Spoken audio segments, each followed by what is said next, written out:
We've got an amazing afternoon. We're going to be tackling food, we're going to be tackling procurement, we're going to be looking at how we can use our networks to make a greener economy. So kicking off this afternoon, we've got the wonderful Pete Waddingham, who's the National NetZero Lead for the AHSN network. He's going to be talking to us about delivering net zero green economies. Thanks a lot, Pete. Maybe save the clap till the end in case it's not warranted. No, thank you. I'm Pete Waddingham. I'm the NetZero Lead for now the Health Innovation Network, so we were formerly the Academic Health Science Network.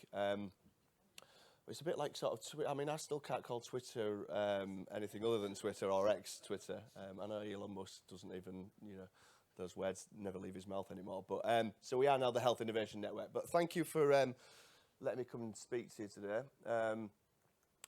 I must admit, I did get this and then thought, actually, I need to, this was the blurb that was given, saying, join Pete Waddingham as he talks about net zero and stimulating green economies. So I think the first thing I want to do is two apologies. Firstly, I'm not an economist, but I'm going to talk about green economies.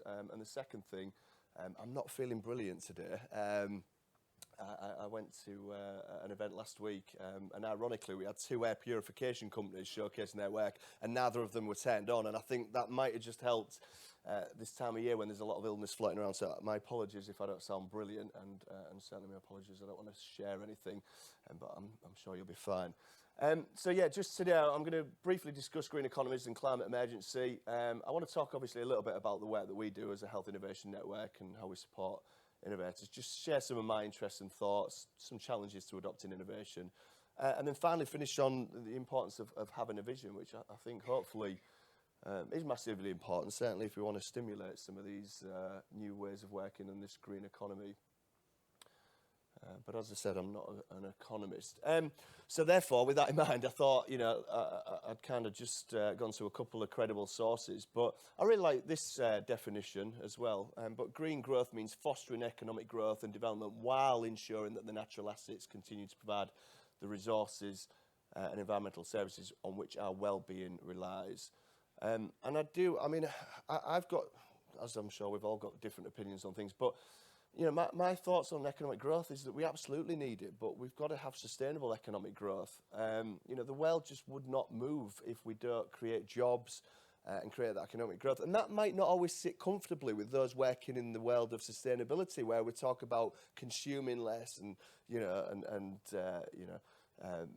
being more thrifty, let's say. But I think we can still do those processes. I think we can still have less and be thrifty. But I think we do need to remember that we absolutely do need economic growth. And I really like that as well, where it says, they can unlock new growth by enhancing productivity and getting us a bit smarter with our natural resources and what we do. Really good company. I met them last week as well. They're here today. Wood Safe, but they're using a byproduct from the wood industry to turn it into a sharp spin, and it's a really nice kind of circular economy example, really, of where they're kind of creating their own industry from byproducts of other waste. And as I said, it opens up new markets for green goods and technologies. So, I think we've got to kind of cement in our head that growing the economy is absolutely fundamental. And if we don't do that, there'll be a lot of other challenges as well as net zero. But it does recognise that we can't just focus on the GDP as the main measure of economic progress. We need to think about the wider impact, and health and well-being are one of those other things that we need to consider. There was a report. This was an organisation that I used to work for, still hosted by the Yorkshire and Humber region, but they did a Levelling Up report, and there are really strong linkages between improving health and economic growth. And actually, you can spin that round the other way as well. But if we don't get people a job, then their health might not be as great as it could be, because there's a lot of problems when people are out of employment and deprivation and mental problems that go with that. So yeah, there's a real link between health and economic growth, and again, we shouldn't forget that. Oops, we've got a crash. There we go. Let me just. Sorry, that seems to have stuck, hasn't it? Oh, there we go. Last one as well, just a little bit of research on the Stern Review. I don't know if people remember this. It was back in 2006. They did an update of it 15 years later. But I won't read all of this out, but I like this phrase at the top: we can be green and grow. And again, that really cements in my head, you know, we do need to have that mantra that we can be green and grow. We absolutely need it. And some other interesting little bullet points here. I'll let you kind of read at your own leisure. But, you know, if we don't act, you know, the benefits of strong early action considerably do outweigh the costs. So we're saying, look, let's invest now because the problems will cost us a lot more to address. And I really like this one as well. For each ton of CO2 we emit, causes damage worth at least 85. It's in dollars, this particular thing, even though it was a UK report. But emissions can be cut at a cost of less than 25 a tonne. So, you know, what that is saying is, yeah, you know, we're causing a lot of problems with the emissions that we emit. And we're having to pick up the tab financially for that. And I think we forget about that sometimes. And I'll come on to that in a bit later on as well. I just wanted to give a token reference to this strategy that came out at the beginning of this year by the Department of Health and Social Care, the Med Technology Strategy. I'm involved in this piece of work with a kind of spin out of it called the Design for Life, which is looking at the kind of circularity side of things. But in terms of med tech, and there's lots of companies in this building that this is very relevant to, but it is vitally important to the UK economy. And we do rely on everything from a simple plaster right through to complex, you know, diagnostic machines. But this bit at the bottom as well, vitally important. It's a massive industry, is the medtech industry. It contributes billions of dollars. And the reason I wanted to flag this as well is, as I said, they've built some priorities into their work around net zero and circularity.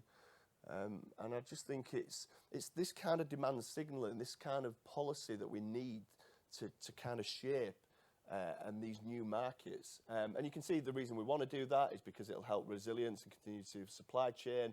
There's reference there to COVID, but there's obviously reference to things like wars, and you know we need to be resilient in our supply chain. I've heard stories of people running out of things like PPE. So we've got to have resilient supply chains. There's going to be problems with precious metals very soon. Prices will go up. Access to them will be difficult. So that's a really good piece of work. So if you haven't heard about the MedTech strategy, have a look at it. And as I say, there's some Design for Life principles coming out of that around circularity. Just a little bit about us as an organisation. I'll say we've now rebranded to the Health Innovation Network. I'm not going to do a big sales pitch. Do go on our website if you've never heard of us before. But there are 15 across England, established in 2013 to try and find and spread innovation amongst the NHS. Not an easy task, but it's that bit as well that I wanted to highlight. Our mantra was always, back in 2013, to improve health and generate economic growth. And I think it's nice to see those two things hand in hand. Sorry, that button's sticking again. Just a little bit more about us. Yeah, we try and be those catalysts for innovation. We try and connect partners, create that right environment and be collaborators. And as I said, it's not easy. There's a lot of pressures that I'll talk about in a second. And there's the 15 health innovation organisations around the country. So if you're not connected to your local area, please do so. Some brilliant people working in all of them. I just wanted to talk, again, this is kind of some of my personal reflections about what innovation support we give to companies. Obviously, we try and broker relationships. Heidi, who's going to be speaking in a second, you know, she's in demand. People want to talk to her. Can I get this opinion about X, Y, and Z? You know, we try and broker those relationships. But the other thing, and I've just again heard another example of this today, but we try and get innovators to collaborate with each other. Sometimes there's a real strength in collaboration that I think people often miss. So we can see that helicopter view, and I think, as I said, there's some real strength in collaboration. So people aren't just looking at the small piece of the pathway; we look at it collectively. We help understand, ensure we help them understand they can. We'll help ensure they can articulate the need, easy for me to say, and challenge, and maybe do some quantification, as Piyush mentioned from Open Medical. You know, putting a number next to thing is massively powerful. It's great to see companies like Open Medical doing that. Just gives a real good reference point about what does that care actually cost in terms of carbon. The one thing I like doing, and again, I know Hardy likes doing it, I've just had these conversations, but being a critical friend on like the ideas. Is this innovative? Is it actually going to work? What is the risk? And I sometimes feel really bad for sounding a bit too critical, but we've got to do that. We've got to stress test this innovation, make sure it's definitely needed. The fourth one, again, I massively like. I have been doing horizon scanning of funding opportunities for the past 6 or 7 months. Don't quote me on this number, but I do know from the things that I've found just to do net zero, well over like 500 million million of funding I've seen. Now that is for some big energy infrastructure projects and funding, but there's some big pots of money around there, and we try and help innovators find that funding and access that funding. We do work around evaluation. Again, that's massively important. Does this thing work in a real life setting? And the last thing, certainly what I try and do, is just manage those expectations. Innovation does take time, and again, when I talk to some of the innovators that are in this room today, people do recognise that. They recognise the NHS is under pressure, so we've got to be with them on that journey. We've got an environmental sustainability page. Again, it's kind of building with some of the resources. That's one of the resources that we've got. We've just launched the NetZero Innovator Guide. We do actually need to update it because we've had a slight tweak to the roadmap from NHS England this month, or last month, should I say. And we've got a YouTube channel where a couple of playlists on there to do with some of the things that we've showcased in the past. So if you get 5 minutes with a cup of tea, check out some of those videos. Some brilliant innovators showcasing the work that they're doing. I just wanted to go back to the climate emergency. Again, I'm not going to sort of preach here because I'm sure people will be aware. But, when you see things like this, and again, this only came out this year, but the Intergovernmental Panel on Climate Change have said that actually it's likely that we will exceed that 1.5 degree target. Some of you might have heard that target a few times, the 1.5 degree. And actually, it's looking very unlikely. And I think this graph kind of shows that because there are historic trends going up in black, and that's the emissions reductions we have to do to achieve various degrees, 1.5 right through to 2. Now, again, I'm not an economist, I'm not a statistician, but that is quite a dramatic graph that shows you the scale of the challenge. And that's a similar graph with from the NHS in terms of what it needs to reduce from its own carbon footprint. Lots of areas, everything from energy. And we've got lots of innovation in these areas, energy, changing pathways, and obviously the suppliers. Sort of is about 70% of the NHS's overall footprint is in the supply chain. And the good news is, though, there is lots of innovation already here. Again, I've seen it in that room. I'm privileged to work with innovators that are looking at changing pathways of care. It's absolutely fundamental. Some brilliant companies looking to decarbonise the estate as well, generating and storing energy. Starting to see some people looking at alternative materials to plastic. And again, there's some real innovation around the use of machine learning and AI to make care more efficient and effective. And again, as Piyush mentioned earlier today, if you heard him, if we make pathways of care efficient and effective, there will be a benefit to the system. So lots. But it's just these barriers. One of the barriers is data. Again, I was just talking to Hardy about this earlier on. People do need to start looking at data and just make sure they've got some number.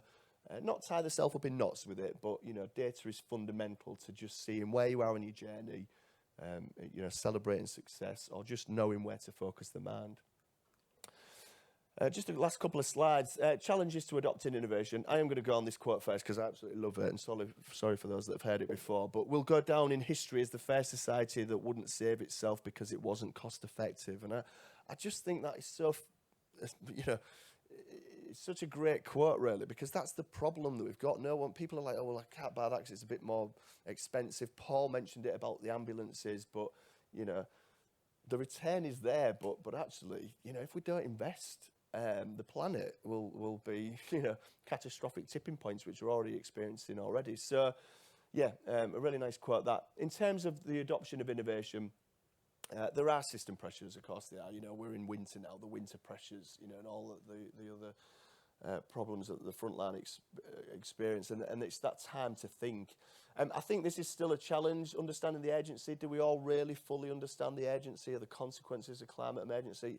I always put myself in this camp as well, and I've watched lots of videos and read lots of sort of literature, but sometimes you do just go back to your normal life, and it's like, because you can't fully really appreciate it unless it directly impacts you. And it does actually, for me. I'm a flood ward in the area. My property is at risk of flooding. I was out last month paddling up and down the fields, checking flood levels. There is a real sort of urgent need that I see, but still, I don't think we all fully appreciate the urgency of the consequences.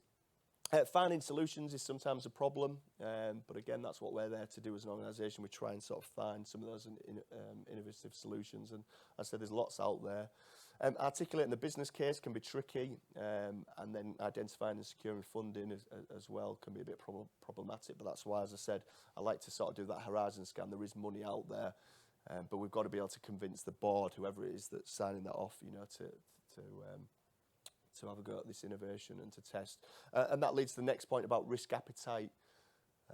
You know, sometimes people do just go, well, this is the way that we've always done things. I can see that around me as well in society. We're still very much, well, this is just what we're normally used to. But I think we need to fundamentally change how we run society and how we sort of live our lives. And then the skills and knowledge, again, support all the above. We need skills and knowledge for people to be able to do that. Just in terms of this slide then, so obviously there might be a few images on here that you recognise, but I used this in a presentation I did the other day, and I made the analogy that with like the Star Wars film, humans have a real good ability of imagining the future and then creating it. So if I think about the Star Wars films, they've got like flying robots and drones and droids and everything, and actually, lo and behold, 40 years later, we've got these on our streets. So humans have a brilliant ability to imagine the future and then go and secure it. And I like innovation. I can see this absolutely coming. If I look at economies, the area of robotics, you know, is said to be one of those areas that will thrive. You know, there's also talk about job losses through things like AI. So, you know, we've got to be flexible. But I like innovation, and some of this is here now. But I think really, because we are good at creating that future vision and realising it, what I don't see enough of us is us imagining what that green sustainable vision is. I just don't think we spend enough time. And so when I see images like this really does attract me. It might not for everyone else, but I would love to see cities like that. I would love to live in those kind of areas. And I think unless we show people what that vision is and describe it, then we're never going to be able to kind of change society and get the economic growth that we need to go after that. But I certainly don't want to keep living in concrete jungles and, you know, with bad air pollution and lots of waste that we do. So yeah, we need to ensure we've got a good vision, and I would encourage you all just to think about what that vision is of the world that you want to live in. And certainly healthcare as an anchor institution, I think, needs to play a part in that. I know COP28 is on as we speak. I saw an interesting stat today that there's 140 health ministers out there this year. Last time there was a COP, there was only 3. So people are really starting to see that the climate emergency is a health emergency. So I think we as an anchor institution in the NHS and other health industries as well can play a part in developing that vision. So thank you for your time. Please connect, and yeah, thanks for the opportunity of speaking.